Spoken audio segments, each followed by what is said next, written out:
Hola, buenas tardes, maestro. Buenas tardes, compañeros. Buenas tardes.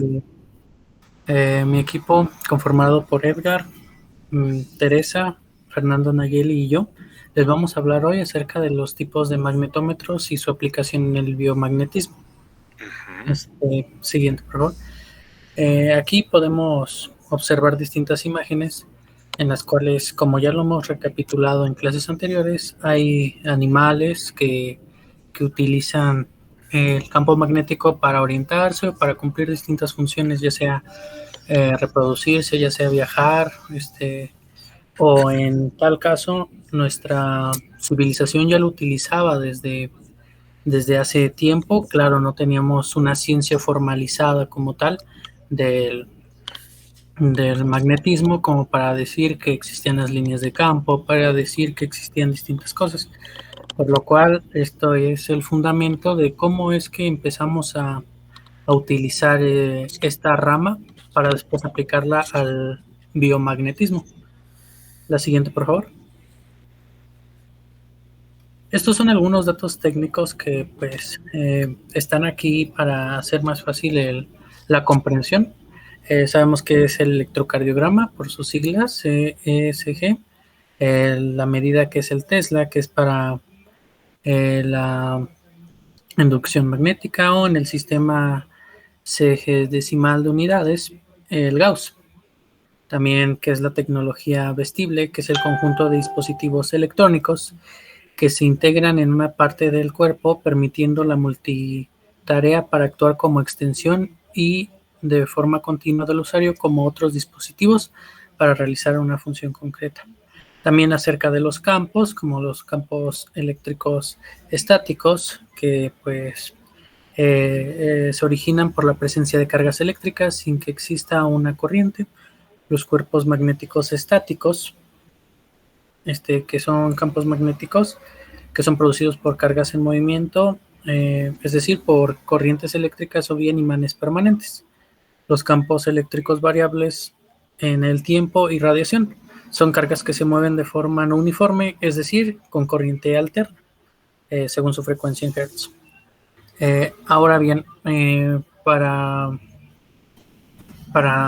puntos más adelante también es importante saber que la reentividad es la medida o de la habilidad de un material de retener cierta cantidad de campo magnético residual.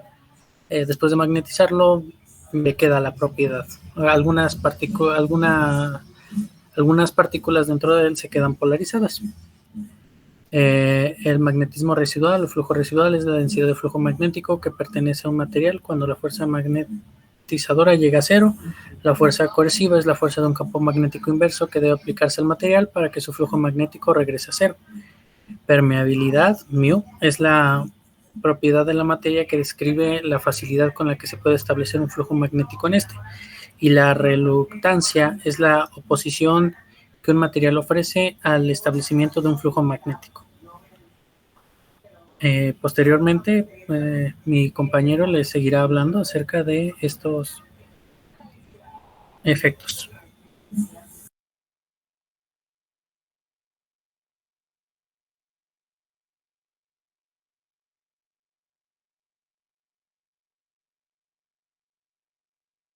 Bueno, pues vamos a empezar con la magnetometría, que este es un estudio geofísico en el cual se mide la intensidad del campo magnético terrestre. Su principal objetivo es estudiar las variaciones magnéticas causadas por elementos de la corteza terrestre y así poder obtener información de las formaciones geológicas, por lo que son las características de las rocas. Siguiente. Este tipo de estudio lo podemos utilizar principalmente en zonas mineralizadas o donde se pueden encontrar recursos de interés. Principalmente lo que son en los campos de la minería, la explotación de hidrocarburos, la construcción y obra civil, la arqueología o la agricultura.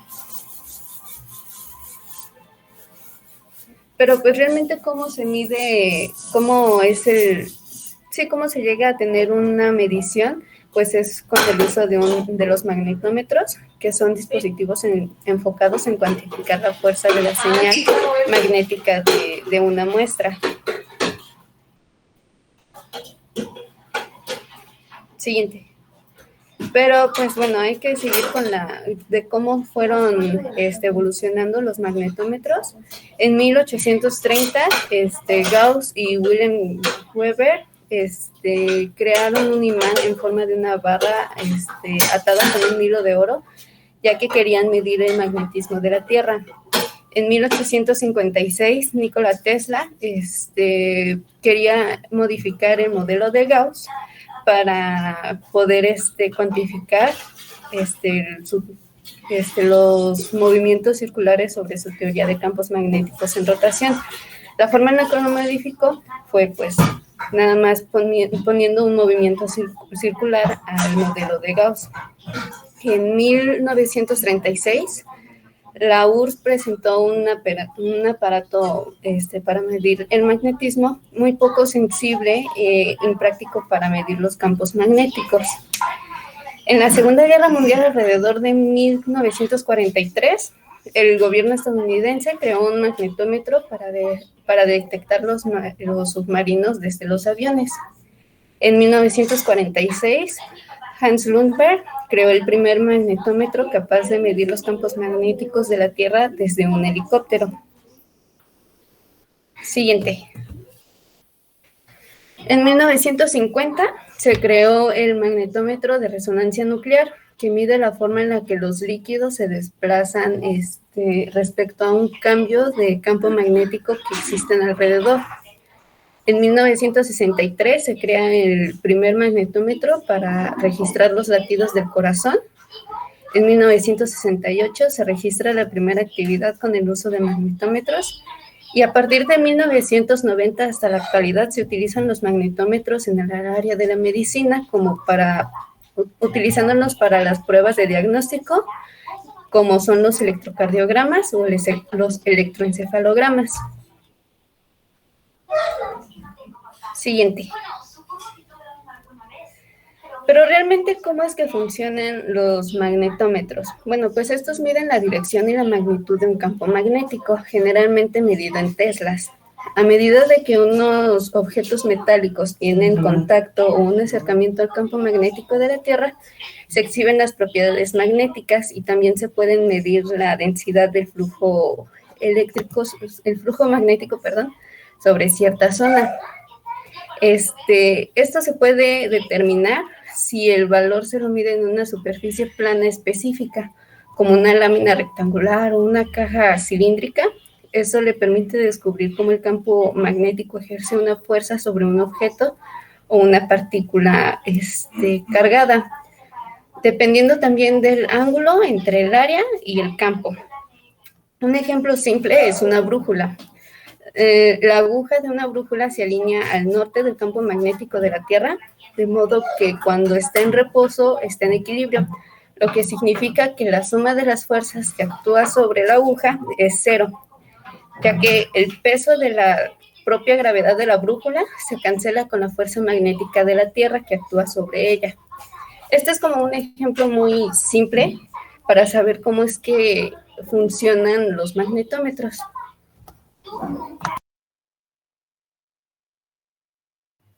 Bueno, después de la línea del tiempo y una pequeña introducción a esto, se empezaron a formalizar los estudios acerca de cómo funciona y empezaron a salir distintos efectos, como el ejemplo Hall, que se produce cuando efecto Hall, que se produce cuando se ejerce un campo magnético transversal sobre un cable por el cual circulan cargas, con la fuerza magnética ejercida sobre ellas, siendo perpendicular el campo magnético y su velocidad, la fuerza de Lorentz.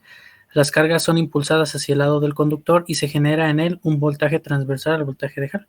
Aquí únicamente nos dice que ya que están fluyendo, al tener el imán, se van a ver afectadas estas cargas.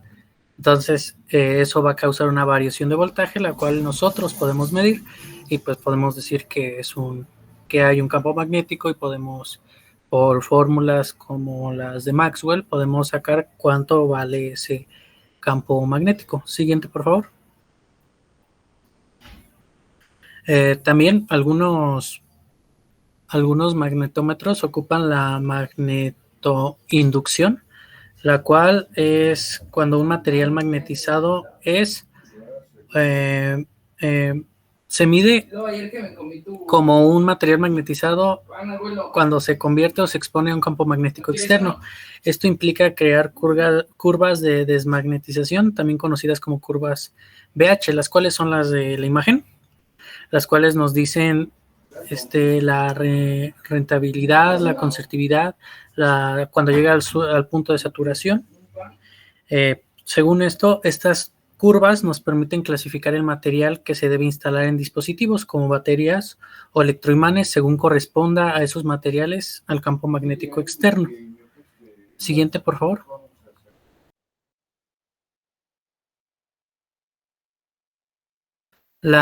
Posteriormente tenemos el efecto de magnetostricción, que es una combinación de dos efectos. El efecto Joule, que es la forma en la que el campo magnético provoca la contracción o expansión de algún material físico, y el efecto Villari, el cual cuando un material es sometido a un estrés externo cambia de forma correspondiente a campos magnéticos. Usando un material magnetoestrictivo que exhibe estos fenómenos de manera fácil, por esta relación podemos medir el campo magnético. Es como el anterior, nada más que aquí lo que estamos haciendo es ver cómo se cambia su volumen. Siguiente, por favor. Luego está la magnetoresistencia. Estos métodos resistencia, los magnetómetros los ocupan aplicando igual a las leyes de Maxwell por medio de la resistencia para saber si yo le meto más resistencia va a permitir más y si le meto menos resistencia va a permitir más o menos. Se puede decir que primero se hace de manera experimental y posteriormente ya se hace fórmula y hasta llegar ahora a un estándar en el cual podemos decir por ecuaciones cómo va a interactuar y poder utilizarlo en sistemas de en magnetómetros. Siguiente, por favor.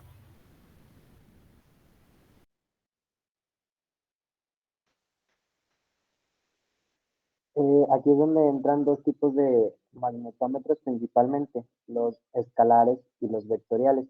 Los escalares miden la fuerza total del campo magnético al que se están sometiendo. Por ejemplo, son magnómetros de precisión protónica.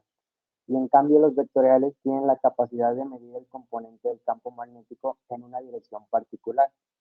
Esto como ejemplo los magnetómetros de núcleo saturado.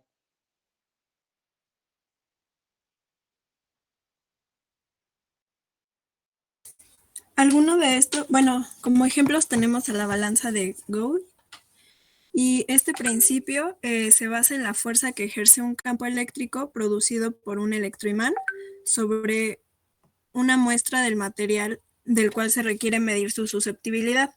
La fuerza en este caso se determina con la ayuda de una balanza, compensando la fuerza con masas patrón y midiendo el total de estas. Y ya con esto permite medir la susceptibilidad de materiales diamagnéticos, paramagnéticos y ferromagnéticos, ya sea de forma líquida o sólida. Siguiente. El magnetómetro SQUID es un dispositivo de interferencia cuántica de superconducción que consiste en dos superconductores separados por finas capas aislantes de forma paralela, y este dispositivo se puede configurar como un magnetómetro para detectar campos magnéticos muy pequeños, lo suficientemente pequeños como para medir campos eléctricos de organismos vivos. Después tenemos el magnetómetro del efecto Kerr, y este está relacionado con la reflexión de la luz sobre una superficie magnetizada. y este exhibe la influencia de campos magnéticos, es decir, una radiación luminosa que presenta cambios en sus características al propagarse a través de un medio en presencia de un campo magnético. Y eso es a lo que definimos como el efecto magneto-óptico.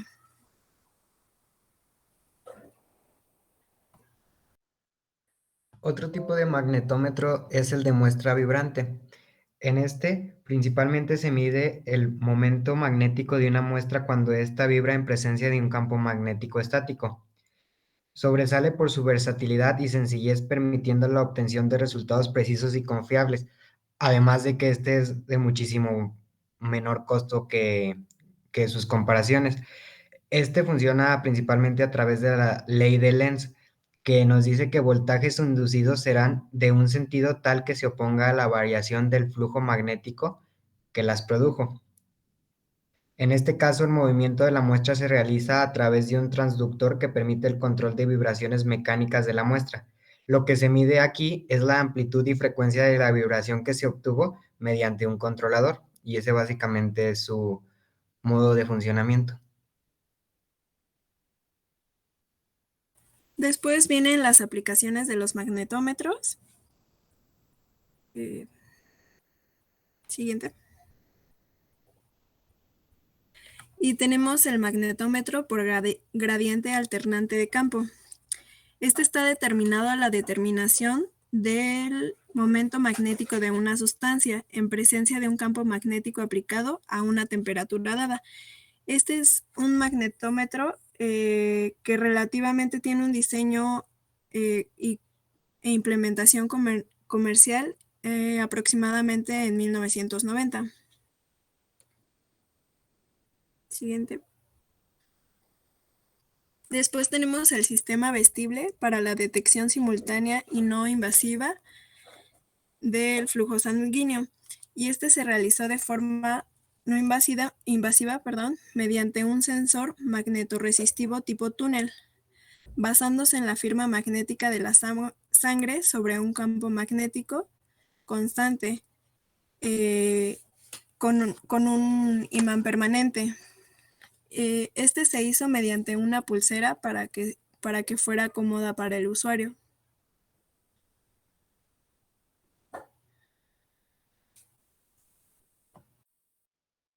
Uno de los principales usos de los magnetómetros es en la vida cotidiana es en los dispositivos móviles.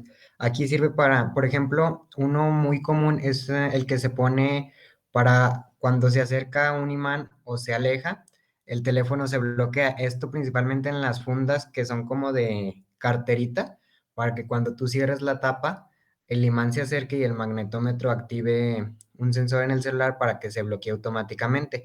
Y esto de igual forma, cuando tú levantas la carcasa, pues se prende el dispositivo. También actualmente la mayoría de los relojes inteligentes y pues los teléfonos también tienen un sensor integrado que mide el campo magnético de la Tierra y puede situar dónde está el norte, como lo hace una brújula.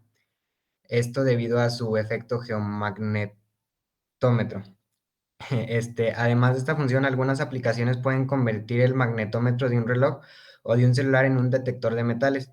Esto lo hacen ya que hacen que el magnetómetro responda ante metales como el níquel, el hierro y el acero, y podría ser útil para determinar si hay cables detrás de una pared o incluso para encontrar objetos enterrados.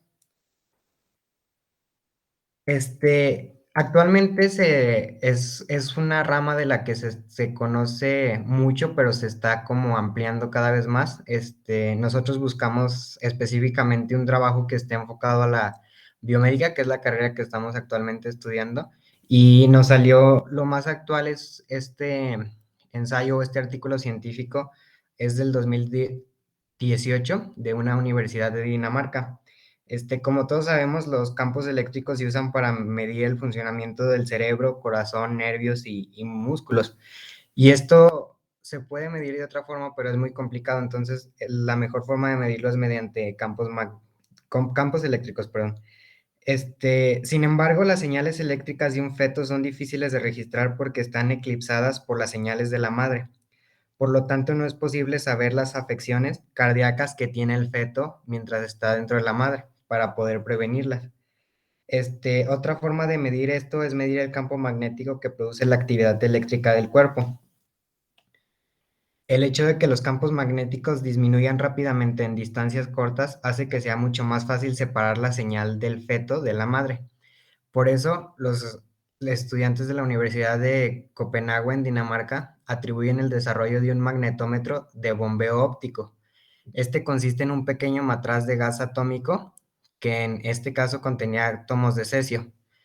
El spin de cada átomo de cesio es altamente sensible a los campos magnéticos ambientales, lo que lo convierte en una herramienta de medición muy útil. El problema de los magnetómetros es la sensibilidad que requieren para hacerlo, ya que deben enfriarse a niveles extremos para alcanzar la temperatura alrededor de la temperatura del helio líquido. Entonces, esto pues es muy difícil acercarlo al cuerpo para medir alguna afección.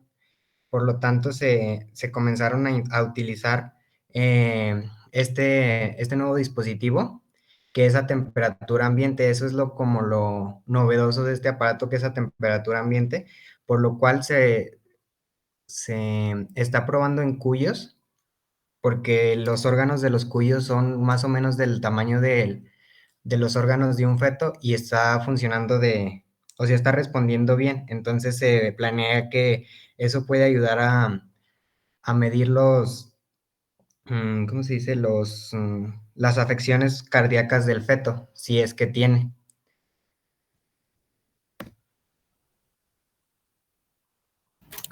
Ahora bien, posterior a toda la información que hemos recolectado, podemos concluir distintas cosas, como por ejemplo que el biomagnetismo es una rama relativamente nueva del electromagnetismo, pues al ser electromagnetismo lo aplicamos a seres vivos y vemos cómo funcionan.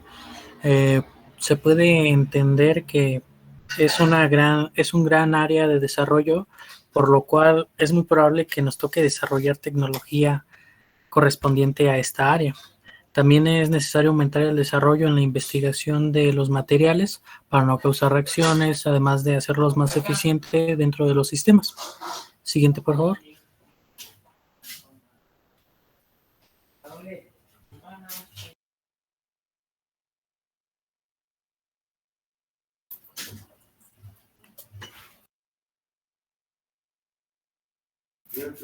Siguiente, por favor.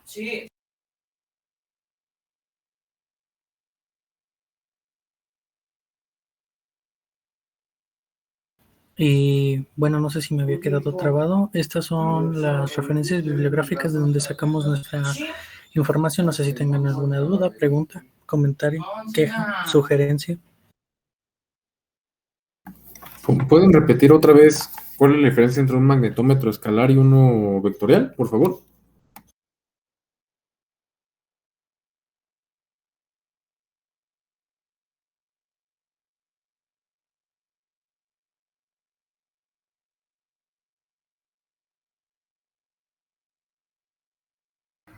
El escalar mide la fuerza total del campo magnético al que está sometido y el vectorial mide más bien una dirección en particular. Esa es la diferencia. Como que el escalar es más global y el vectorial es más particular. Va que va. Vale, gracias.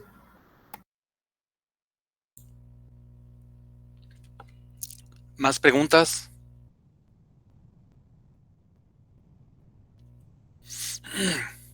¿No hay más preguntas, jóvenes? ¿Dudas? ¿Comentarios?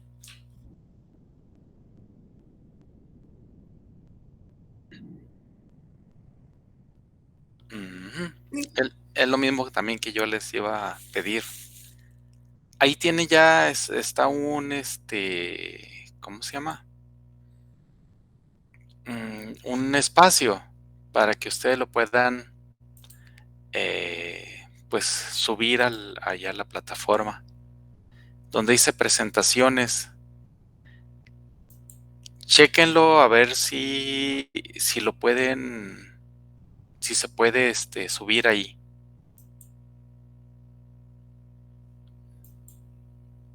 ¿Sí? Sí, profe. Sí, Ahorita profe. checamos. Ajá. Yo tengo también, aparte de ahí, ¿podrían subir el artículo que encontraron por ahí de Copenhague? Sí, profe. Porque me parece que es algo interesante. Y bueno, va para allá. Mi pregunta es, ya que ustedes estuvieron ahí revisando este tema y pues vieron también la parte de la investigación sobre aplicaciones directamente en biomédica o biomedicina, ¿ustedes ya habían dilucidado, habían visto si había algo al respecto? Me refiero ya con aplicaciones a la biomédica.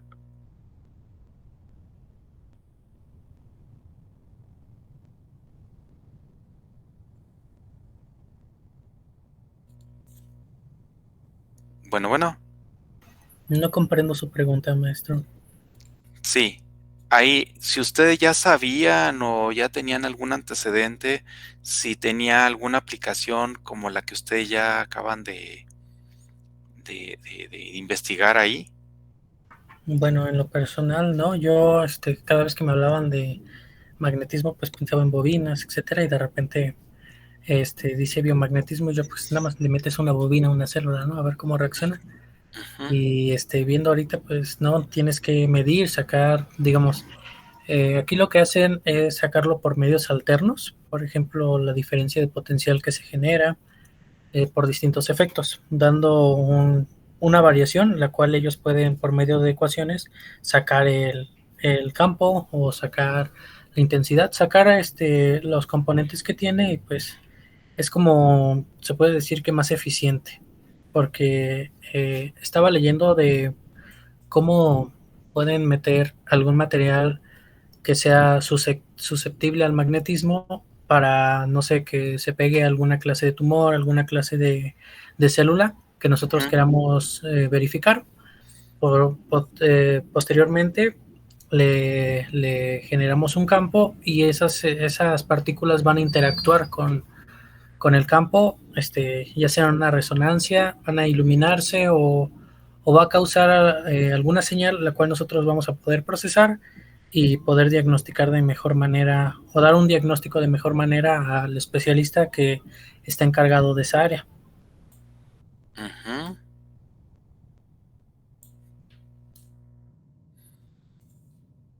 ¿Más comentarios ahí al respecto? Pues sí, igual que mi compañero, yo tampoco tenía nada de antecedentes de esto, o sea, no pensaba que fuera como una aplicación tan enfocada a nuestra carrera y pues ya checando ese artículo, pues me di cuenta de que sí, y pues yo pienso que investigando hay muchas más también. El chiste es ponerse ahí a investigar un poquito. Así es. Esto creo que o sea, tiene muy poco tiempo de investigar o investigaciones sobre aplicaciones, incluso de la parte óptica, incluso optomecatrónica y al respecto en la cuestión de sensores a la biomédica. Por ahí en las conclusiones ustedes por ahí lo escribieron. Entonces hay mucho que desarrollarse, de investigarse y desarrollar ahí al respecto. Por allí hace la semana pasada, sí, la semana pasada creo, encontré una presentación de un seminario que dio un doc. Él estuvo aquí en el CIO, él es mexicano, pero ya tiene algunos años en España y está en la Universidad del País Vasco. Entonces, allí él está desarrollando muchos sensores. Él se enfoca en sensores de fibra óptica y pues algunas tendencias por ahí en el área de la medicina, pero no se enfoca mucho en sus aplicaciones. Entonces, pues hay mucho que explorarse. Por eso la insistencia de desarrollar proyectos jóvenes. Uno cree o al inicio uno dice pues, o todo lo que uno encuentra hacia digamos, en la parte superficial, tiene que ver con la parte de terapia de imanes, que pues eso es muy, ¿cómo se llama? O sea, no tiene un peso de investigación científica. Pero esto que ustedes que ya encontraron y que les he estado por ahí mencionando y he estado compartiendo, pues eso ya estamos hablando de investigaciones ya, no digo que el otro no sea serio, pero tiene uno que tener evidencias en la mano de decir, pues está llevando a cabo esta investigación, hemos hecho, pues, ¿cómo se llama? Experimentos, obtuvimos esto, lo otro, bajo estas condiciones, o sea, aplicando los pasos del método científico para poder reproducir estos hallazgos, bueno, estos experimentos. Entonces, allí ya se dice que pues ya tiene un tinte totalmente científico, ¿sí? Porque si alguien dice, bueno, yo me levanté bien temprano y ayer tenía algo de gripe, por ejemplo, estoy diciendo alguna barbaridad seguramente, pero bueno, trato de poner un ejemplo. Me levanté temprano, vi que el sol salió a tales horas, que no sé qué, me sentí muy bien y todo eso. Y entonces así como que dices, el levantarse temprano seguramente puede ser que ayude, pero eso tiene que repetirse ya no nada más con una sola persona, sino con una cantidad grande, 10, 20 o más, y ya se formula, pues los resultados se evalúan y todo eso. Y entonces de ahí, pues ya dice, mira, bajo estas condiciones y todo eso, se obtiene tal cosa. Puede ser predictivo, ¿sí? Se hacen modelos, se hacen un montón de cosas. Entonces, esa es la intención por ahí de la parte de investigación. ¿Más comentarios, jóvenes? Para que no les asalte con la palabra.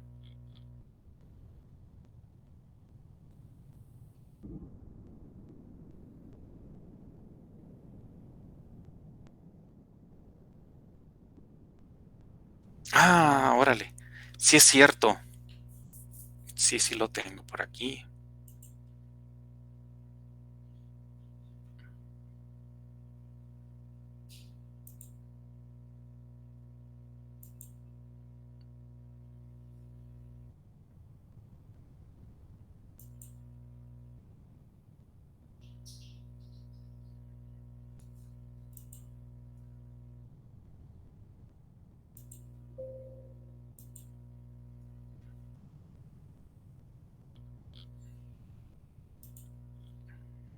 Perfecto. Bueno. Entonces, déjenme les comparto.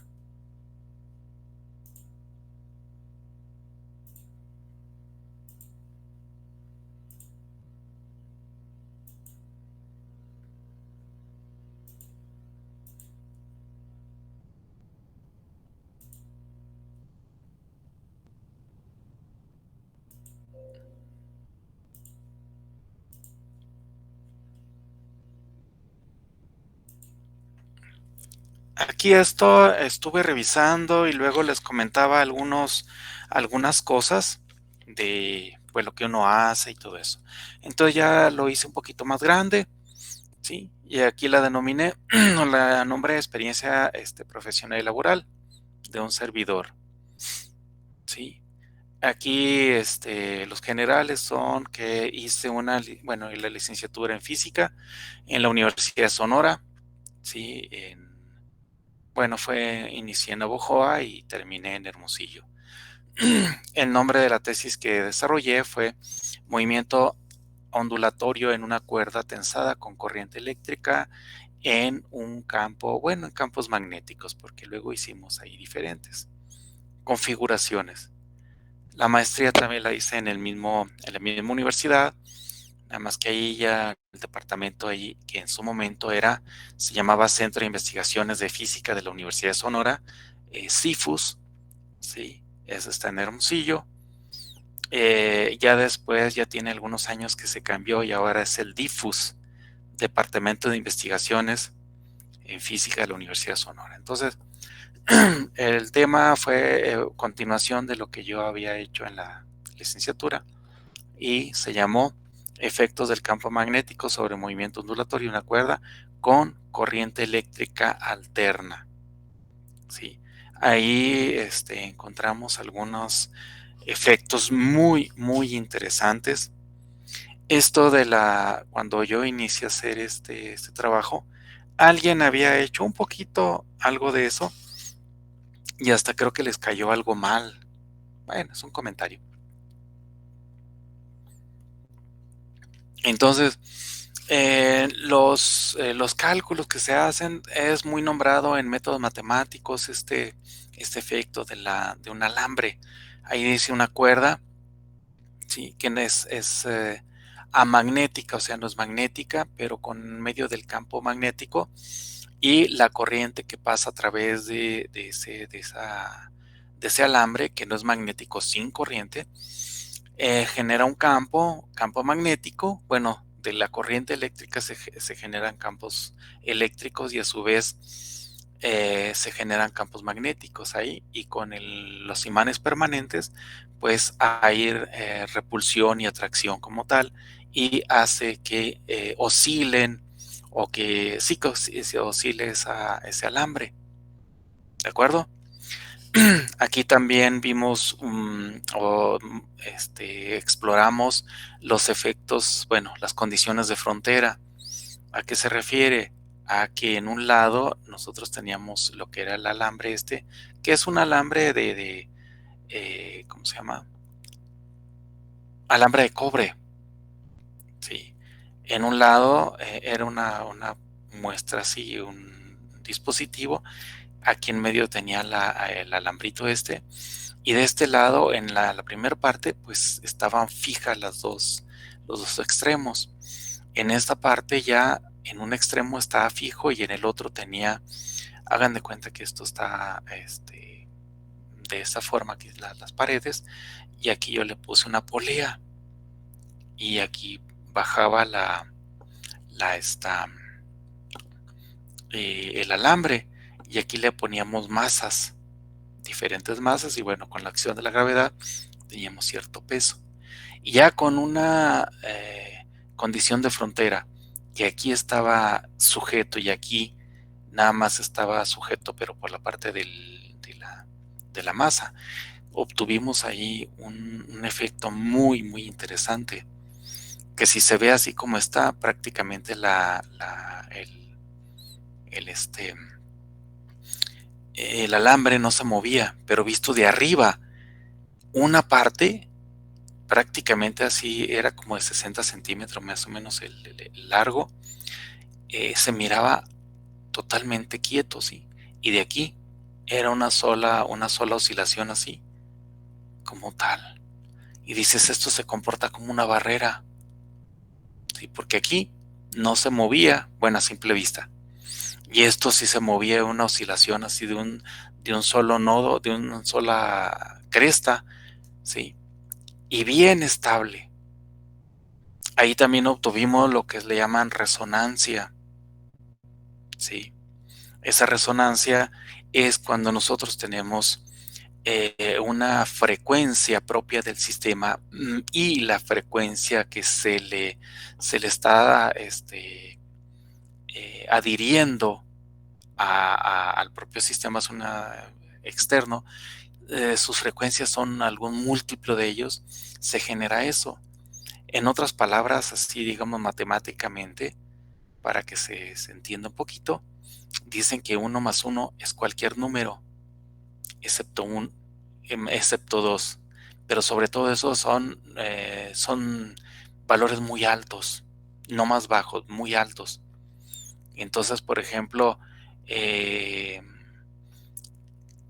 ¿cómo le llaman?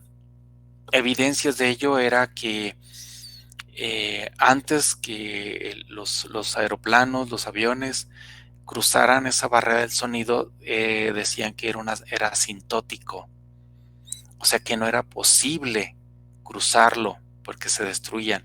Y en esos tiempos sí se destruía. Iban a los aviones a mil kilómetros por hora, más arribita, y cerca, y cuando llegaban al punto de esa barrera del sonido, creo que es de 1150 kilómetros por hora, empezaba a despedazarse el aeroplano. Entonces era un hecho, decían, no es posible hacerlo. Bueno, no he investigado quién fue el primero que rompió la barrera del sonido, pero ahorita las aeronaves que usan en la milicia, pues quien no soporta ahí eso es el piloto, pero alcanza los 10 Mach. ¿Qué significa cada Mach? Pues es una barrera del sonido, ¿sí? Entonces 10 Mach serían, estamos hablando de 11.500 kilómetros por hora más o menos. O sea, está cruzando 10 veces la barrera del sonido, ¿sí? Entre otras actividades. El doctorado lo hice en el Centro de Investigaciones en Óptica, en León, Guanajuato, ¿sí? Y pues eso lo hice en fibras ópticas y láseres. Es en óptica en general, pero ya mi especialidad fue en láseres y ahí desarrollamos un par de ellos, ¿sí? El tema de tesis fue láseres basados en fibras dopados con tulio, olmio para emisión en láser azul y láser infrarrojo. Las líneas de investigación que ahorita estamos desarrollando es, aquí está más escrito, líneas de investigación, aplicaciones de la óptica a la ciencia, ingeniería y a la tecnología. Dentro de ellas también pues está la medicina. Desarrollo de dispositivos con control automático para aplicaciones en óptica. Aplicaciones en la optomecatrónica en la medicina. Desarrollo de dispositivos para la didáctica de las ciencias con aplicaciones en la optomecatrónica. Proyectos. Máquina soldadora de pick and place. Equipos con sistemas ópticos con control automático para realizar la alineación de la máquina pick and place. O sea, para desarrollar esta máquina se requiere otra que alinee al sistema. Y esto lo estamos desarrollando. Autoalineador XYZ con control automático de un sistema de fuentes de radiación electromagnética. En ese caso, bueno, tenemos luz blanca y láseres. Los láseres no siempre son visibles. Hay en el ultravioleta, hay, claro, visibles y en el infrarrojo, ¿sí? Fibras ópticas tanto de vidrio como de plásticas. Diseño, fabricación y evaluación de dispositivos didácticos para la enseñanza, aprendizaje en ciencias básicas e ingeniería. Dispositivos para la fabricación de microfibras ópticas de vidrio para la investigación de sensores utilizados en la ciencia, ingeniería, tecnología y, por supuesto, en la medicina, en este caso la biomédica. Bueno, aquí investigación básica, diseño, fabricación, pruebas de dispositivos para investigación. Aquí también es, dentro de esto, son la conectorización y pulido de fibras ópticas especiales, como las de fluorocirconatos. Esa de tulio y olmio tenía una matriz de fluoruro, ¿sí? Diseño, manufactura y evaluación de equipos optomecatrónicos, desarrollo de proyectos multidisciplinarios, tanto para la investigación como para la industria. Desarrollo de nuevos experimentos para calificación de fibras ópticas, tanto de vidrio como de plástico. Aquí es polimetilmetacrilato, por ejemplo. Utilización de herramientas como CAD, CAM, desarrollo de proyectos, desarrollo de planes de calidad de ensayos de laboratorio de fibras fibras ópticas tanto monomodales como multimodales. Estas normalmente se utilizan para telecomunicaciones. Las monomodales son para comunicaciones a largas distancias y las multimodales, las longitudes más grandes utilizadas son como de 4 kilómetros y estas sí se van en cientos de kilómetros sin tener repetidores, por ejemplo. ¿Sí? Desarrollo de procedimientos de ensayo a fibras ópticas de vidrio para telecomunicaciones y cables que las contienen ante la entidad mexicana de acreditamiento. Esto ustedes ya saben qué es.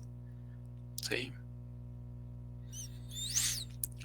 Colaboraciones, hasta la fecha todavía sigo colaborando con el que fue mi asesor de tesis, que fue el doctor Efraín Mejía Beltrán. Él trabaja en el CIO, ahí en León, Guanajuato, con un investigador también de la Universidad Politécnica de Guanajuato. Unidad Cortázar es el doctor Arturo Salinas Martínez. Sí, ahí desarrollamos unos bioreactores por ahí.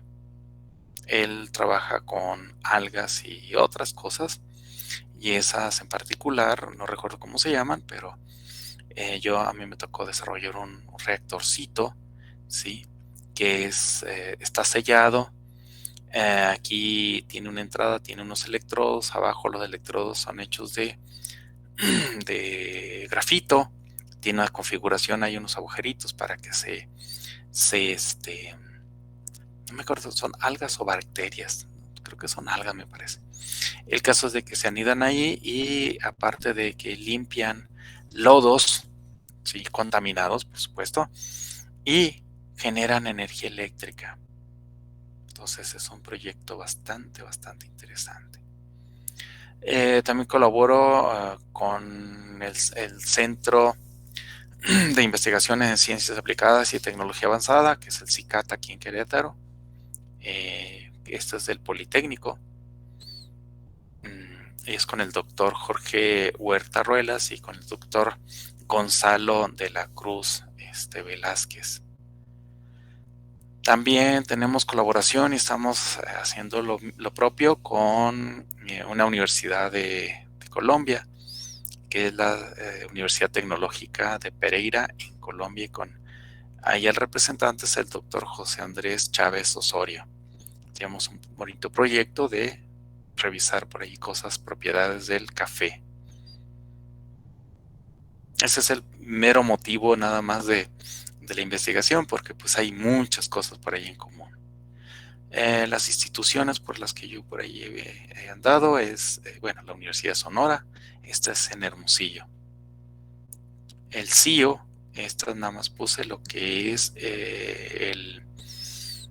esta es el área de fibras ópticas, como tal, fibras ópticas y láseres. Hay otra parte que es láseres también. Aquí también impartí clases en la Universidad de La Salle Bajío en León, Guanajuato. Esta es la Universidad Politécnica de Guanajuato, que es la matriz, digamos, es en Reito y Cortázar. Y aquí es el Cicata, así que aquí está en Querétaro. En la Universidad de Sonora pues hice mi licenciatura, la maestría. En esta parte pues empecé a impartir clases de física y matemáticas en las carreras de ingeniería civil, ingeniería industrial, licenciatura en químico-biológicas y hasta en psicología. ¿Sí? Ahí di una clase de estadística. También allí fue cuando inicié a hacer los dispositivos para desarrollar mis temas de tesis, tanto de licenciatura como de maestría. Entonces fue un principio algo de necesidad y realmente disfruto esta parte. Allí en la estancia en el CIO, allí se desarrolló investigaciones en fibras ópticas de vidrio. ¿Sí? Vimos un poquito de fibras ópticas de vidrio para telecomunicaciones. Investigaciones también de fibras láser, de vidrios suaves, que son de fluorocirconatos, como son de Ciblan. ¿Qué significa esto? Fluoruro de circonio, fluoruro de bario, fluoruro de lantano, fluoruro de aluminio y fluoruro de sodio, dopadas con tierras raras como son tulio, olmio, europio, praseodimio y bueno, otros más. También colabora con un equipo de investigación en el área de sensores de fibras ópticas. Ahí estábamos revisando para la detección de hidrógeno, y pues la idea es sensar fluidos biológicos. Bueno, ahorita actualmente yo colaboré con este equipo de trabajo de sensores ahí en el CIO, que lo que les mencionaba, con el doctor Joel Villatoro, otro doc, ahí David Monzón, y otro más que es ¿cómo se llama Luna? Donato Luna. Aquí diseñé, mecanicé y fabriqué prototipos para deposiciones de películas delgadas en lo que le llaman tapers o estrechamientos o fibras estrechadas, bueno, fibras ópticas estrechadas. Estas se utilizan como sensores y por el método de plasmones de superficie, por ejemplo.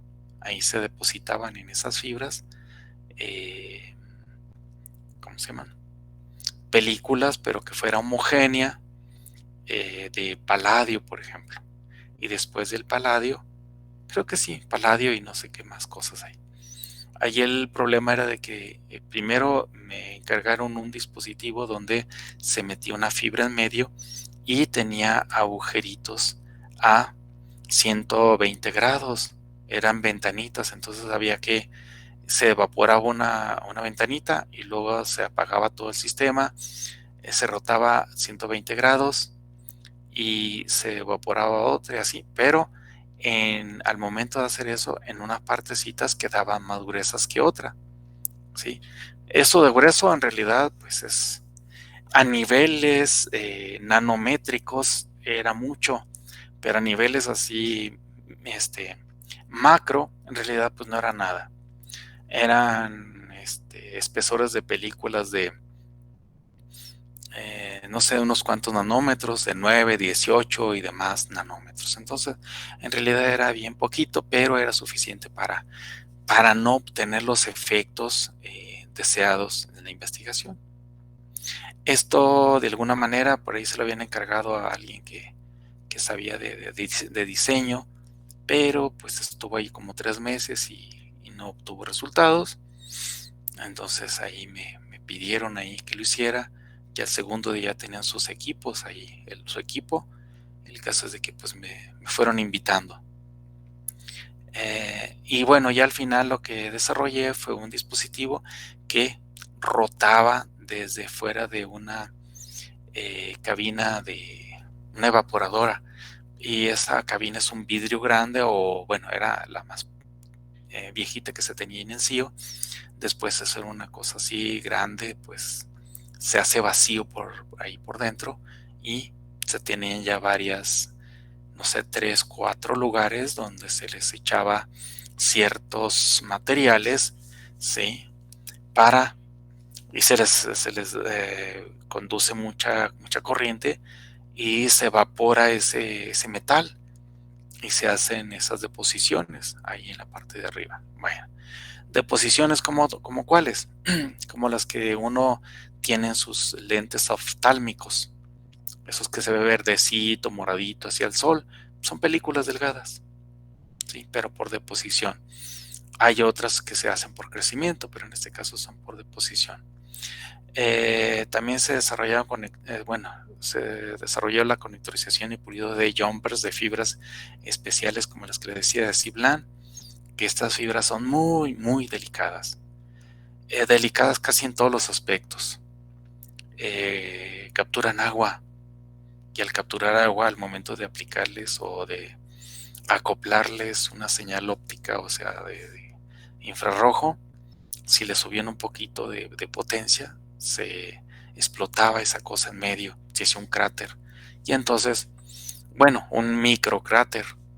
Entonces ya la señal ya no podía entrar como debe ser, porque las caras tienen que ser totalmente planas y pulidas, calidad de espejo, ¿sí? Y entonces, había que desarrollar algo para, ¿cómo se llama? Secarlas. La otra era de cómo pelarlas, porque una fibra tiene 3 partes. Tiene el núcleo, tiene el recubrimiento, tiene el revestimiento y luego recubrimiento, ¿sí? Y entonces, esa, ya el recubrimiento es un acrilato, pero al momento, bueno, en las fibras de telecomunicaciones, incluso hasta con las uñas se puede quitar eso. Pero bueno, si uno está pelando mucha fibra, pues las uñas ya no es suficiente. Son unas pincitas y le aplasta uno y le quita el acrilato. Pues las fibras las de Ciblan no lo admiten porque se rompen con mucha facilidad.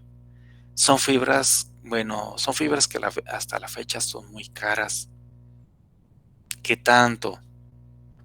Cuando yo inicié este trabajo, en el 98 me parece que compraron 2 metros de fibra de tulio, bueno, de la matriz de Ciblan, pero con dopantes de tulio. Esa la compraron en una universidad de Francia y cada metro salió en $2,000. Sí, ahorita ya ha bajado, pero aún así sigue siendo cara. Y entonces, pues es una fibra muy delicada. Se usa como medio activo. Entonces, ¿y por qué se hace esto? Porque el vidrio de ventana, que se le llama, tiene transmisiones desde los 200 hasta los 2000 nanómetros. El Ciblan admite un poquito más abajo y más arriba. Se amplía la ventana de transmisión. Entonces, pues el hacer esos jumpers era algo muy, muy interesante. Quitarle el acrilato era todo un desafío, ¿sí? Esa fibra venía con un gel, pero ese gel tenía fecha de caducidad, entonces pues se fastidiaba. Luego intentamos con varios materiales. Uno de ellos, pues el que nos funcionó paulatinamente, fue el ácido sulfúrico, que se hacía batería pues altas concentraciones, y había que calentarlo para quitarles. Pero luego hagan de cuenta que metía uno la fibra, no sé, un centímetro y fraccioncita, y hasta donde llegaba el nivel del ácido sulfúrico, se hacía como un anillito, sí, amarillito, y eso como que vitrificaba, hacía más vitrio eso, y lo hacía débil. Intentamos con otros que quitaban acrilato, como tetrahidrofurano, como cloro de metileno y cosas de esas. No funcionó. Y bueno, lo resolvimos ya después con algo muy simple, que eso lo compraron en los comercios, así, en cantidades industriales, ¿sí? Y pues muy bueno. Pero cuando uno compra estas cosas, cuando viene, no trae ninguna inscripción, ninguna descripción. Entonces en las aduanas, hombre, se ponen pues intensos ahí. Piden que uno les explique qué es y pues ni idea. Sí, bueno. Entonces, el conectorizarla, luego había que pulirlo, o sea, pelarla y luego meterlo en un conector, y dentro de ese conector había que calentarlo y ponerle cera para que se fijara la fibra ahí, luego el pulido, era un desafío. También hicimos alineaciones de sistemas ópticos pues bastante interesantes. era de fibras y todo eso, incluso pues de fuentes luminosas o fuentes de radiación electromagnética como fuente de luz blanca, láseres y todo eso, para alineación y acoplamiento de señales ópticas a fibras ópticas de telecomunicaciones especiales, de fibras de plástico, ¿sí? O de polímero y todo eso.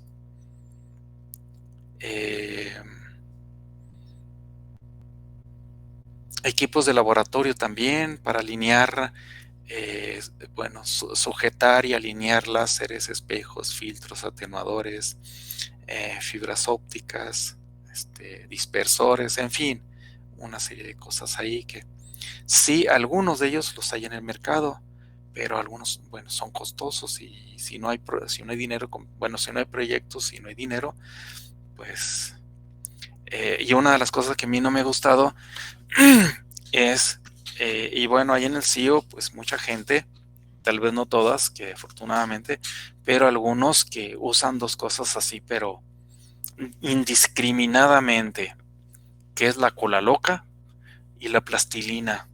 Qué cosa tan horrible.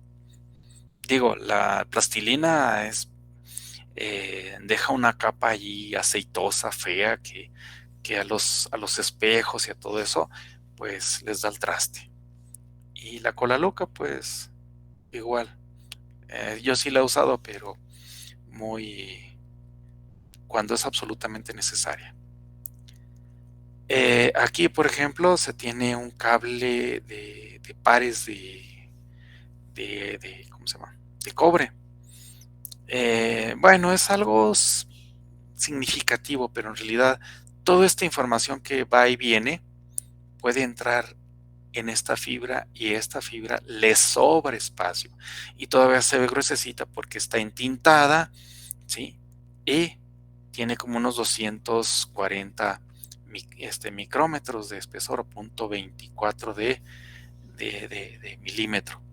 Pero como les digo, es aún más gruesa porque la fibra en realidad es alrededor de 125 micrómetros.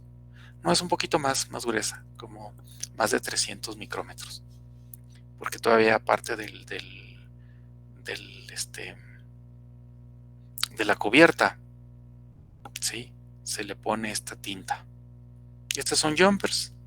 Aquí esta cosita es algo, fibra de aramida, comúnmente llamada Kevlar, para darle resistencia a los pigtail y jumpers, en fin.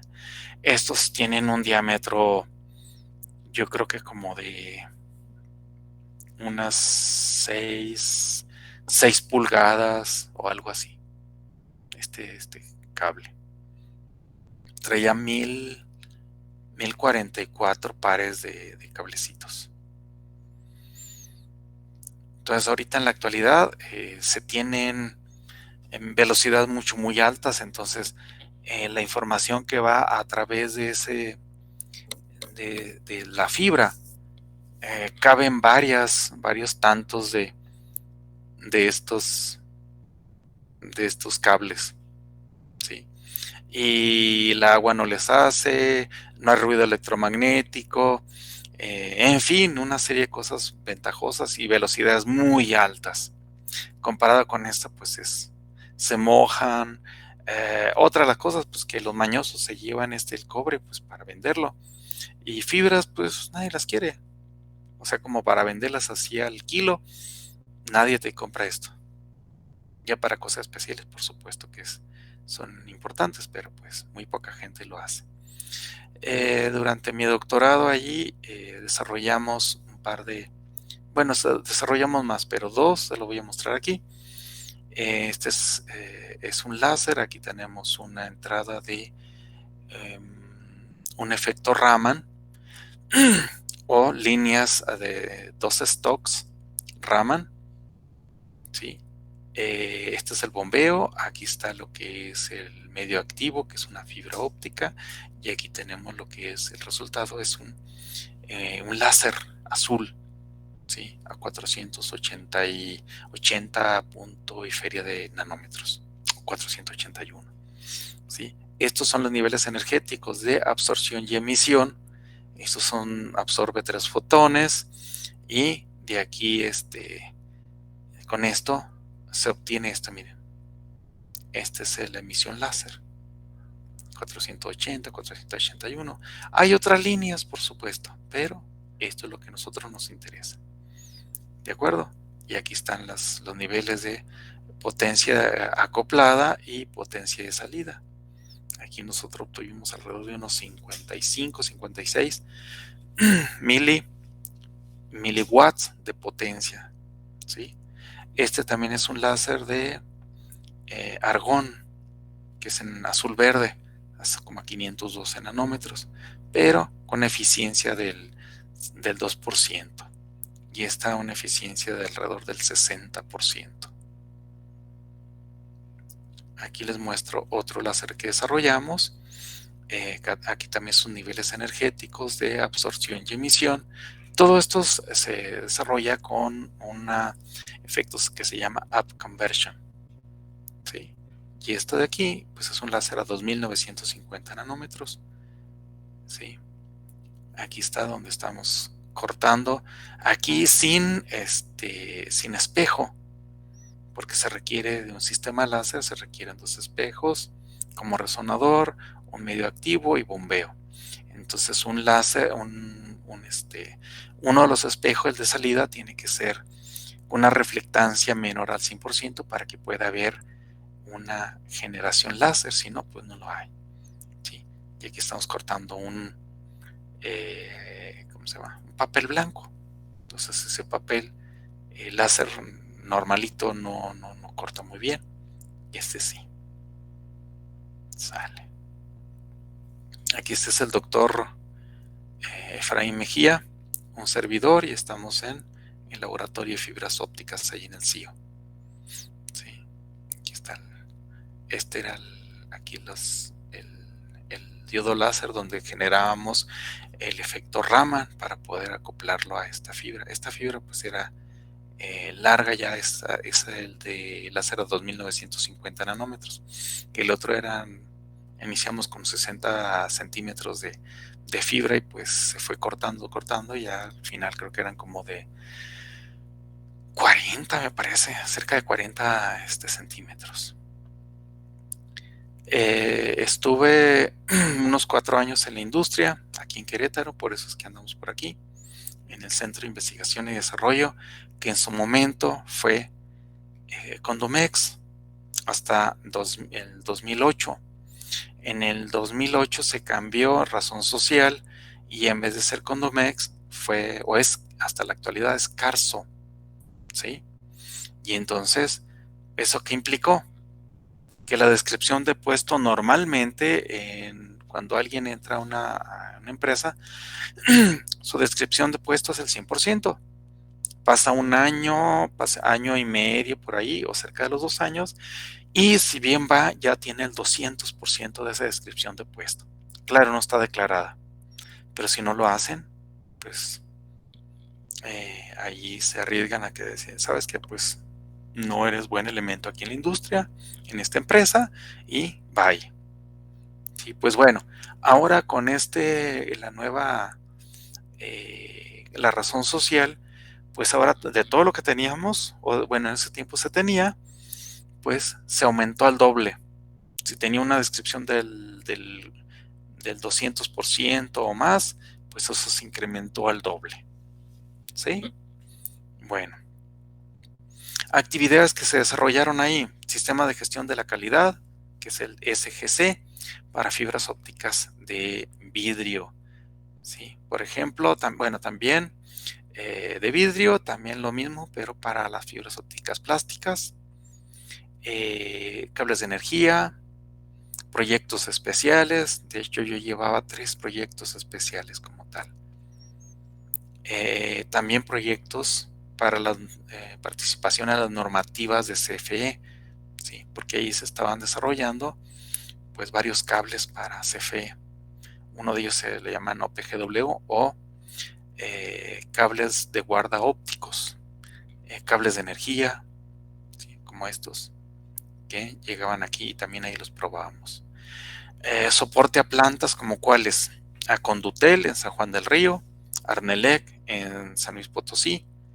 Aquí en San Juan del Río pues se hacía mucho cable pareado, que le llaman pareado, de esos del cablezote, segurezote, de esos lo hacían aquí en San Juan del Río. Hacían de radiofrecuencia, hacían de óptico, que en su momento cuando iniciaron nadie le confiaba a los cables de fibra óptica. Y pues en el tiempo que yo estuve en la empresa, que fue del 2005 al 2009, Condutel se mantenía en gran medida por hacer cables de fibras de vidrio para telecomunicaciones. También en Arela Paseo, el Grande, porque ahí se hacían arneses, ¿sí?, para diferentes líneas de automóviles. En Vallejo, esta era la planta más grande, ¿sí?, de aquí de México. En Telmex y CFE. Entonces, pues ahí andaba en estas empresas.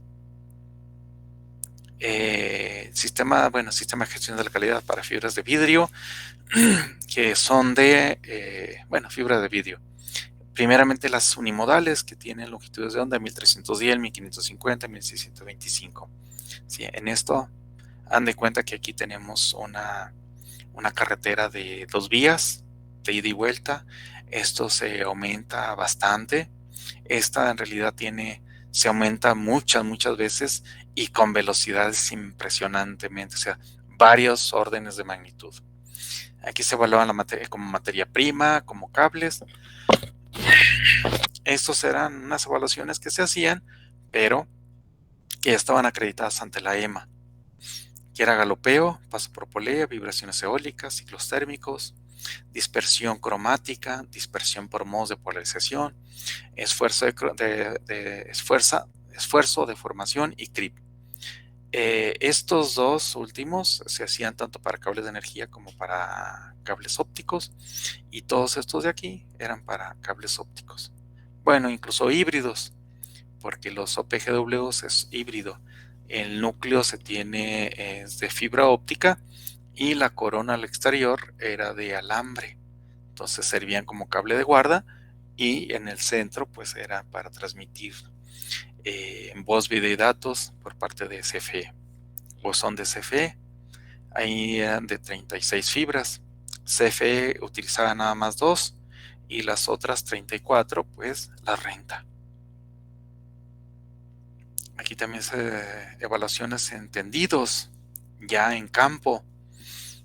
Se desarrollaban dispersión cromática, dispersión de polarización, desarrollo de proyectos para adquisición de fibras, tanto de vidrio como para plástica. Pues fue algo de dinerito ahí. Para las fibras multimodales, que van a 850 y 1300 nanómetros, también como materia prima, evaluaciones a cables, desarrollo de proyectos para la adquisición. En esto, no me acuerdo si les había comentado, pero alrededor de unos $600,000 para compra de equipos. Aquí hay una carreta de fibra. Esta es fibra desnuda, se le llama, o fibra natural. Esta pues de unos 30 centímetros, tal vez un poquito menos. Y esta contiene 200 kilómetros. ¿Sí? Aquí se evaluaban pues diferentes, fibras unimodales, pero de diferentes fabricantes. Este equipo fue uno de los que yo adquirí. Es monomodal, son switches ópticos para 48 canales o 48 fibras, y una más que entra para la alimentación de la señal. Aquí son unos medidores de potencia óptica.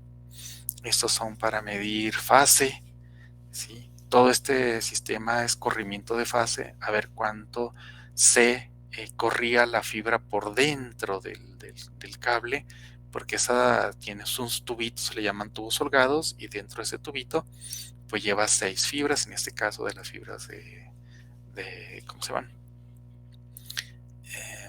Para el cable OPGW, y se estira y todo eso, entonces a ver cuánto se mueve, porque dentro de eso lleva un gel muy asqueroso ahí de base de petróleo, pegajoso ahí feo, entonces pues para que no se movieran. Entonces con esto se evaluaba, se sacaba por ahí unas fórmulas y todo eso, decía, se mueve tanto por ciento. Este es el túnel en donde se trabajaba esto. Eran unos chicos que prestaba ahí servicios y un servidor. Aquí están los medidores de potencia óptico a 1310, 1550, 1625. Este conector es es igual que el que se utiliza en la red que están poniendo ahí de fibra óptica para las casas, pero no estoy tan seguro, pero creo que la fibra que se mete aquí, yo creo que es multimodal y tienen es un SC, pero aquí ya tienen una adaptación para sujetar el cable que llega a casa, ¿sí? Bueno, también las fibras de polimetimetracrilato, que es las FOBs, también desarrollo de evaluaciones para su mejoramiento de fabricación, desarrollo de equipos que las contenían, desarrollo de proyectos para la adquisición de equipos para mediciones de fibras ópticas, sí. Se compraron varios equipos ahí. Estas son fibras de plástico, sí, de 1 milímetro de diámetro. Ahí se hacían fibras de 0.25, 0.5, 0.75 y un milímetro, sí, sobre todo para comunicaciones era de 1 milímetro. Pero especiales para hacer otras cosas se desarrollaban de 1,5, 2, 2,5 y 3 milímetros. Incluso en listones o ribbons de 3 fibras pegadas para hacer señalética. ¿Sí? Aquí es un cablecito que se usaba para iluminación. Se iluminaba por aquí y iba saliendo a través de los extremos, y igual como para señalética. Este es uno de los equipos que se adquirieron. Bueno, viene más adelantito. Esta es una platina rotativa, ¿sí? Aquí está un láser. Ese láser se compró también. Era en el rojo, a 650 nanómetros. ¿Qué más? Este dispositivo, que es un mainframe, le llaman. Es una plataforma donde tenía para ponerle varios slots. Bueno, tenía slots para ponerle equipos. Tenía 7 slots esta. Esta era, creo que, no recuerdo de qué tamaño. Pues es un tipo de laptop y touch. Esa nada más para que se den una idea, porque viene con corriente y voltaje, todo eso estabilizado. Cada cosita de estas me salió a mí en el proyecto $8,500. Sí, imagínense comprarse una lap en la actualidad con $8,500. Es una lana. Y claro, lo que se iba aquí, no hombre, eran costosísimos. De hecho, una piecita que abarcaba, creo que 4 slots, ¿sí? Y largo, pues hasta aquí. Esa cosita estaba cuadradita. Para revisar dispersión cromática, solito, el puro dispositivo ese, salió en $62,000. ¿Sí? Y la fuente de iluminación eran como 12,000, o sea, era una cosa impresionante. Sí, este arreglo yo lo hice por ahí para evaluar precisamente de estas. Se sacan fibras plásticas, se le llaman preforma. Sí. Este es el equipo que les decía. Este es pues como un CPU que tiene una tarjeta, y esta platina rotativa que tenía 10 milésimas de grado, ¿sí? Y tenía rotación bien rápida y todo eso. Entonces esta cosa salía como en $16,000. Estas nada más pues son caras, pero no, en comparación a esto, pues no. Entonces De esto yo compré 3. Y no, hombre, me tuve que pelear, no saben, pues para poderlos tener. Y me decían que era demasiado ególatra, no recuerdo la palabra. Pues, o sea, muy presuntuoso. Y en realidad ya después me dieron la razón porque 2 de estas nos lo llevamos a campo y una se quedaba aquí en el centro de investigaciones para pruebas.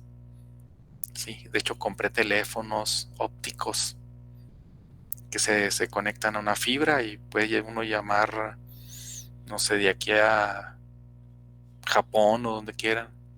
Y nada más uno dice, te vas a conectar a la fibra 1 y allá la otra 1 y esto no comunicándose, pero una cosa interesante. También salieron un poquito costosos.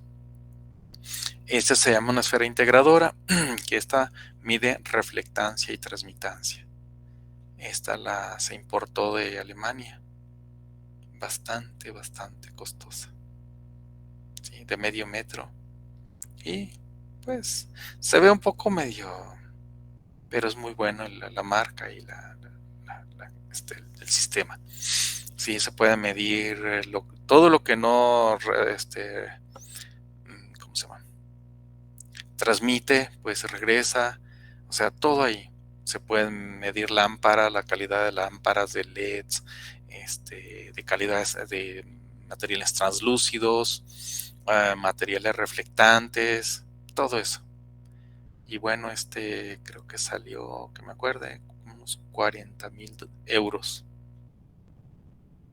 Sí. Transmitancia y reflectancia normalita y difusa. En cables de energía se desarrollaba esfuerzo de formación a estos diferentes tipos de cables que se usan en CFE, ¿sí? Cables ópticos y eléctricos, lo que son armados, lo que son OPGW, evaluación de CRIP a cables de energía. Ese es un cable de OPGW. Todo esto pues es de acero y aluminio. Externamente se le llama LumuWED. Y en medio lleva un núcleo de un centímetro, poquito menos del centímetro, y adentro llevan 6 tubos holgados y en medio el equivalente a un tubito de esos que se llama pultruido. Es de fibra de vidrio así con resina. Este es el túnel, pero del otro lado, y aquí pues es un cable 900, no, creo que era 1100. Teníamos sensores de temperatura, para medir longitud, y esta muestra aquí era el mentado CRIP, que es un envejecido a temperatura controlada y todo eso, y duraba 42 días. Acá era el de fuerza de formación, y duró, bueno, duraba cada muestra 18, a ver, déjenme ver, no, 6 horas. 6-8 horas cada muestra. Y se calificaron 8-16. 8 de un cable y 8 de otro cable. ¿Sí? Ante CFE. También estuve en la Universidad, de Politécnica de Guanajuato. ¿Sí? En esta, pues, partía clase de física, matemáticas y manufactura. Estuve como responsable del cuerpo académico de ahí de ingeniería robótica. Participé como en el comité de ciencia básica. Fui miembro del CIPA. En pues era la admisión y permanencia de los profesores ahí en la Politécnica, y desarrollaba investigación básica y aplicada. ¿Sí? Ahí poca gente hacía esto. ¿Sí? De hecho, pues en ese tiempo del 2011 tuve de la distinción de ser nivel 1 SNI. Y bueno, aquí en la actualidad, en la Universidad de Guanajuato, pues como ustedes ya saben, imparto clases en su área una automatización biomédica, civil, física y ciencia básica, desarrollo de investigaciones propias, colaboraciones con diferentes DOC, como el DOC Rivas, José Luis Córdoba, González Córdoba, Marce, el doctor Pedraza y el doctor Herrería. Ahí está, pues es el edificio ahí en CU, es el C y aquí este es el B. Y arriba este es el A, que es el, ¿cómo se llama? Las oficinas, que ahorita la andan ahí moviendo. Aquí desarrollo. Aquí primeramente fue un desarrollo de la aplicación esa que les decía, de láser. Esto fue sus inicios y este es lo que nosotros ya hemos desarrollado, mira. Claro, sin esta parte de aquí, porque esta ya es mucho más pequeñita, pero pues esta parte, está, ¿cómo se llama? Es electrónica en SolidWorks y aquí ya está fabricada, mira. Tiene una resolución, bueno, este motorcito es Pololu, tiene una cajita de engranes que tiene una relación de 131.25 a 1, o sea, aquí debe de dar 131.25 vueltas para que el eje de acá dé una sola vuelta. Y luego aquí se tiene un tornillito que también lo desarrollamos, que tiene 80 cuerdas por pulgada. En términos generales, ya en aritmética, cada grado que se mueve aquí, como tal, aquí hay un desplazamiento, calculado, no lo hemos verificado experimentalmente, hay un desplazamiento de 6.76 nanómetros, aprox. Entonces creo que va por buen camino. Este es el desarrollo que les digo. ¿Sí? También he participado en varios proyectos, uno de ellos es el del mentado piojo. Aquí empezamos con unas valvulitas, unos sistemas bien chiquititos, hasta tener ya este desarrollo para que se pone en un recipiente, todo esto para nitrógeno líquido. Aquí estos también lo desarrollamos, que son estos válvulas de desfogue para algunos dispositivos que estaban dentro de esto.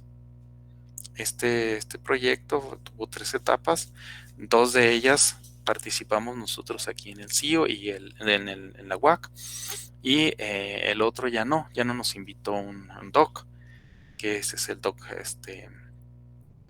en Díaz, que él está en Cuernavaca. Él es pediatra y tiene un hospital y todo eso, y él desarrolló, pues traía la idea de cómo desarrollar pues para matar los piojos. Ahí va.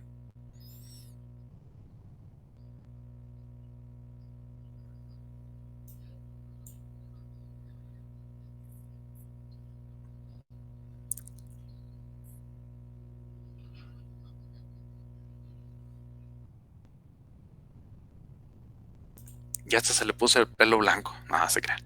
Y este es el profe Moy. Ese es aquí en CU. Aquí con el Doc Marce hemos desarrollado una máquina de bobinadora. ¿Sí? Miren. Esta ya está ahí funcionando. Esta la estuvimos probando por allí alrededor de las 4:30, 5 de la mañana. Porque todo el día de un viernes a un sábado estuvimos ahí trabajando. Ya tiene pues varias cosas ahí, tiene la circuitería, tiene encoders, tiene un montón de cosas ahí. Interesante. También equipos para medir etapas de control. Sí. Este es un perfilómetro para medir las depresiones que hay en una carretera, una cancha, en lo que se requiera. Ese es un proyecto también de cómo acoplar una electroválvula con estos, ¿cómo se llaman? Estas uniones que son de, ¿cómo se llama? De silicón.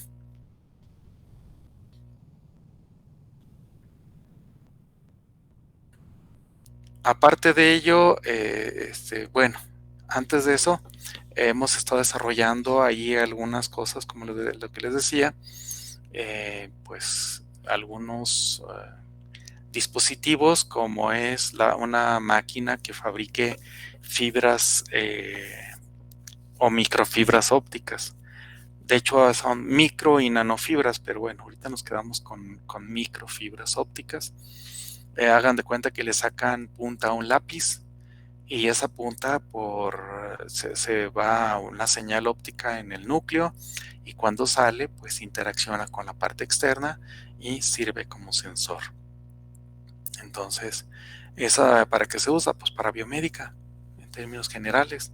Se usa para muchas otras, pero bueno, en biomédica se puede utilizar para checar fluidos corporales, checar glucosa, CO2, checar la temperatura, checar grado de alcohol en la sangre y bueno, todo ese tipo de cosas.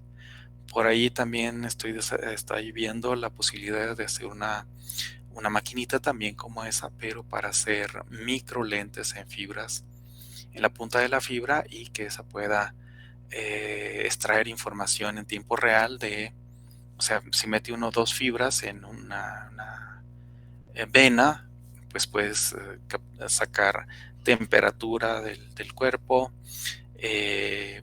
por ejemplo, como dióxido de carbono, monóxido de carbono, azúcar y bueno, más cosas ahí, bueno, igual sangre, en fin, dentro de otras cosas que también puede ser, habría que revisar otras enfermedades que puede ser como el cáncer, como otras cosas, pero habría que ver cómo se comportan y cuáles son ¿cómo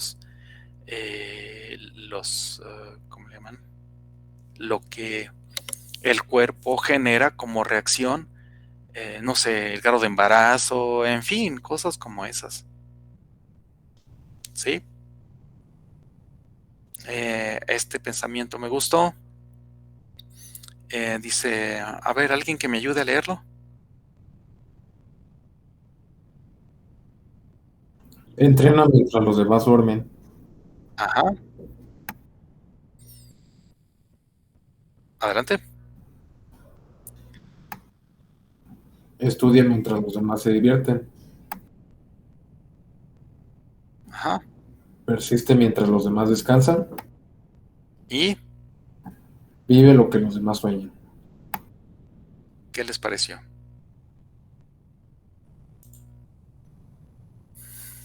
¿Preguntas? No, profesor. O sea, su área entonces, por lo que nos dice, es óptica. Sí, así es. Especialidad en fibras ópticas y láseres. Bueno, una parte de ello es la insistencia de proyectos en esa parte. Esto es porque pues puedo ayudarlos un poquito ahí en algo que yo sepa. Hay muchos otros sistemas de sensores, creo que llevan una clase, algunos de ustedes llevan clase de sensores, de no sé si radiofrecuencia, electrónicos, químicos, en fin. Pero en la parte óptica, pues es lo que yo conozco un poquito más. Lo otro, pues yo no los conozco. ¿Sí? Sí, profe. ¿Más preguntas? Si tienen preguntas ahí y puedo responderlas con todo gusto.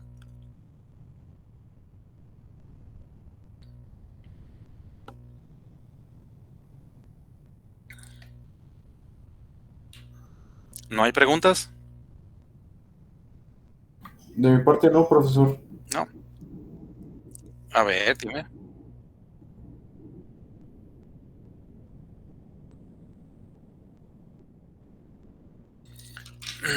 Bueno, por ejemplo, la máquina esta, la que les dije yo que lo estaba desarrollando, ya tiene un láser, tiene motores y todo eso. Yo en realidad yo la desarrollé, que es esta, miren, déjenme se las muestro.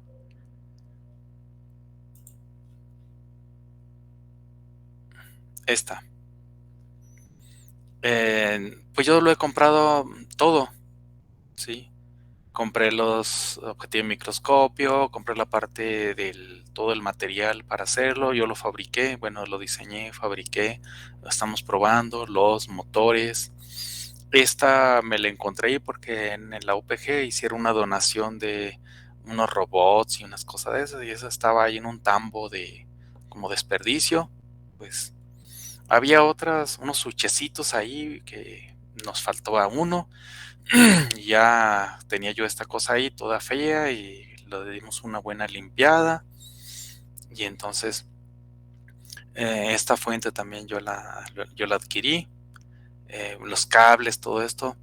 No estoy seguro cuánto es, pero bueno, lo he comprado poco a poco. Pero no ha sido cantidades así estratosféricas, ¿sí? En esto sí, pues fue parte del proyecto. Allí se hicieron 20 dispositivos de estos y 20 garrafones o no sé cómo era, contenedores de nitrógeno. Esos creo que tenía un costo de cada uno de ellos, no me acuerdo, creo que 20,000 pesos. Esto no sé cuánto, o sea, yo los hice, ¿sí? Yo los desarrollé, entonces no sé cuánto haya sido. De hecho, la tarjeta esta sí es cara, vale. Bueno, este sistema le llaman MyRIU, ¿sí? Son módulos ahí de tarjeta de emisión y adquisición de datos y todo para control y demás. Estos sí son caros. No sé, creo que más de 50,000 pesos, pero pues yo no lo tengo. Aquí hay una tarjeta, una MyRIU se le llama, es una tarjeta ya. Esa sí me salió como en unos cerca de 10,000 pesos. Sí fue una de las más caras.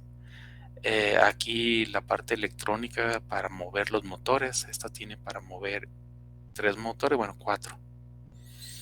Esta la adquirió el Doc Rivas, un proyecto.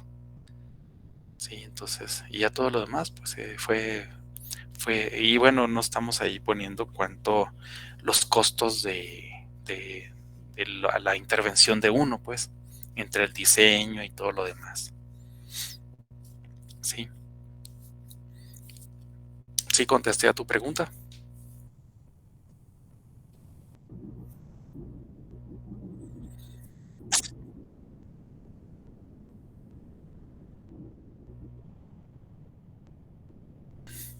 Pues uno de ellos, pues esto es personal, porque yo no he tenido, o yo no, bueno, metí proyectos ahí como tal, pero en ese caso no se autorizó por una cosa ahí, pero no, bueno, no se autorizó, entonces yo lo fui comprando por mi cuenta.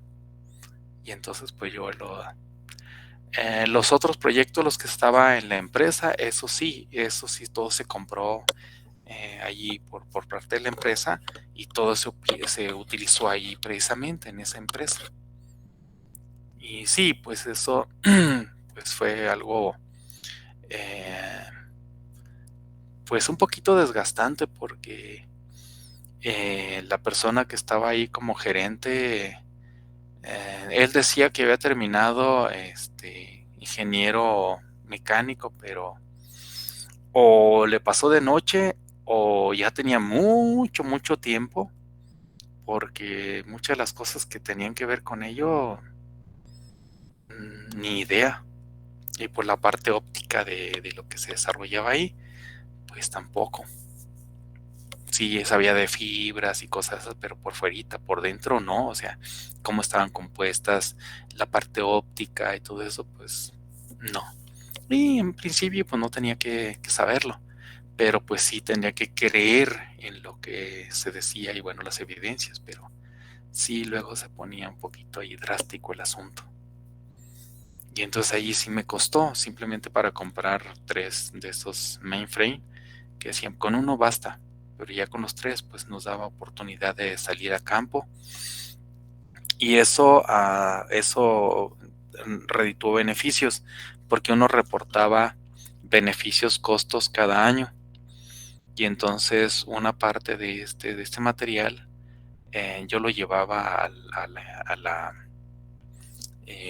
campo y nada más en dos maletitas ahí llevaba uno alrededor de unos poquito más de $250,000. Y ahí lo más ¿cómo se llama? Curioso, no sé cómo llamarle, estos equipos que eran tan costosos no tenían GPS, ninguno. Yo le dije después, bueno, cuando ya compramos eso, sobre todo esta marca fue de Exfo, es una marca canadiense, y le dije aquí a los representantes de aquí de México, ¿por qué no les ponían GPS?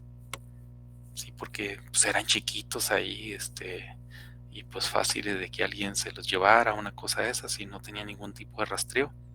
Si autos que tenían muchísimo menos costo ya traen GPS, ¿por qué un equipo de esos no? Sí, por ahí nos dieron una capacitación de estos equipos. En realidad, pues a mí me interesaba el papel junto con, bueno, los papeles para las personas que trabajaban ahí, para mí, bueno, ahí como yo tenía ya 2 personas que me reportaban. Entonces, pues eso les ayudaba. Porque los representantes aquí en México de esta marca, pues la parte óptica, pues no sabían mucho. Entonces dije, como taller y como curso, eso cuenta, y sí nos contaba. Bueno, el caso de que ya que se compraron algunos equipos, pues surgieron problemas en la industria y fuimos a apoyarlos en hacer mediciones. Nada más en mediciones, en 1 mes y medio, prácticamente se recuperó el costo de los equipos. Porque cada medición de PMD, por ejemplo, y de dispersión cromática, por cada tramo, el más corto que hicimos nosotros allá era de 4 kilómetros, el más largo fue de 240 kilómetros. Cada uno de ellos costaba el servicio barato, un buen precio, alrededor de $4,000, y hacíamos uno diario. Si terminábamos ya tarde y nos poníamos a teclear, a hacer el informe y todo eso, órale. Fueron, no me acuerdo cuántos tramos, pero fueron muchos. Anduvimos por una buena parte de la República revisando esos pues los tramos ahí de cableado. Sí, los que llegaban a las subestaciones. Entonces sí es. Pues eso sí redituó. Entonces ya cuando mostré y datos y todo eso, dijeron, ay caramba, alrededor de 1 mes y medio. Sí, claro, el otro resto pues ahí ya se amortizó y lo que sea, pero sí. Ahí compramos cantidades de equipo que después de que yo salí de la empresa, pues son bonitos pisapapeles. De hecho, me comenta un chavo que está haciendo su servicio social. De hecho, la semana pasada, el viernes, que están en un cuarto ahí todo arrumbado, todo es llenos de polvo. Esos equipos, no hombre, caerían en mis manos y híjole, sería una maravilla. Pero bueno, son otras cosas. Sí, jóvenes, ¿más preguntas?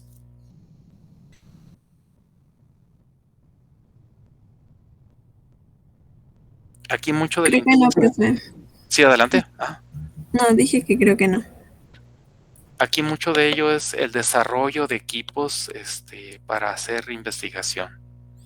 Y pues en esta área de biomédica sé que no se hace mucho, no se hace mucha investigación.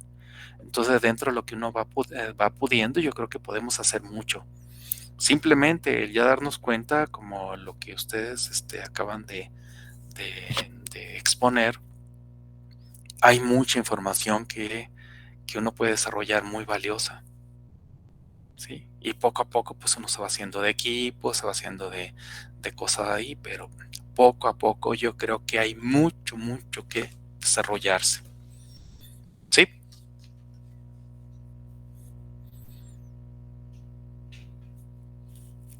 ¿Cómo ven, jóvenes?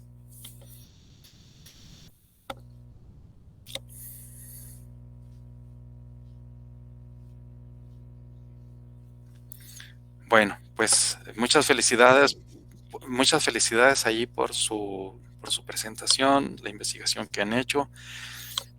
Aquí la idea, pues, es que eso no quede en buenos deseos, sino pues hacer lo más que se pueda, desarrollar.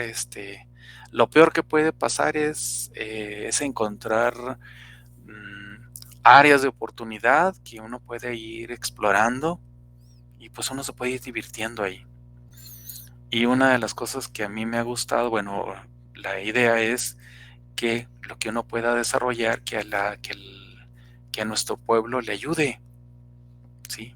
Y uno diría, bueno, está altruistamente, bueno, puede ser que con precios módicos, que sean servicios por parte de la UAC, pero que nosotros podamos dar esos servicios y incluso pues nada que ver con lo que se desarrolla en el mundo entero, que eso sí saben cobrar, o sea, las farmacéuticas y todo eso. Imagínense o imaginémonos que hubiésemos desarrollado algo, por ejemplo, para el COVID, con algo ya estando más metido, e incluso pues que no sean doloroso, ni incómodo, ni nada de eso, como son las pruebas estas de el PCR, ¿no? Sí son incómodas esas cosas. Y pues en la parte de extraer sangre de del brazo, en fin, todo ese tipo de cosas que puede llevarse a cabo con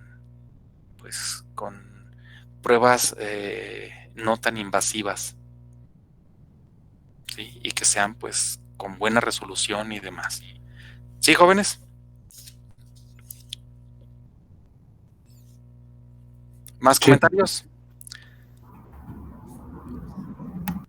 Si no hay más comentarios, los dejo y el miércoles continúan los demás equipos. No sé si hasta aquí pues les sirvió lo que me habían comentado o le habían preguntado sobre pues las líneas por allí de investigación que por ahí llevamos a cabo. ¿Sí? Si tienen alguna duda más específica, pues igual la hacen y trataré de abundar un poquito más en su respuesta.